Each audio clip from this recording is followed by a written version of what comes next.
Tahniah. Tahniah tuan-tuan dan puan-puan kerana anda dah berjaya sampai ke laman page ni.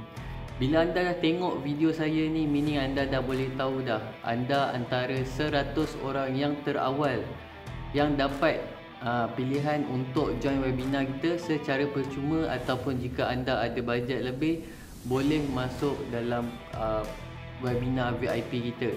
Jadi apa yang akan kita belajar dalam webinar ni adalah benda yang saya janji, benda paling valuable anda akan belajar pada tahun 2025 ni. Okay? Seperti yang kita tahu, business is about managing people. Correct? Saya rasa semua business owner semua ada fasa yang sama macam saya. Bila kita nak hiring staff, memang pening kepala nak layan kerenah staff.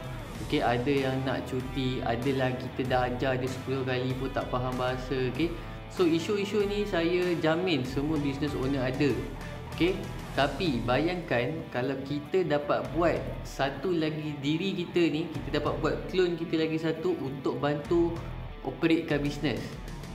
Jadi menarik ke tak menarik?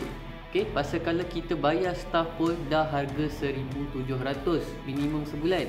Jadi dengan solution kita ni, kita akan kongsikan cara bagaimana dengan bawah RM200 anda boleh ada satu tim AI yang bekerja sebagai staff anda.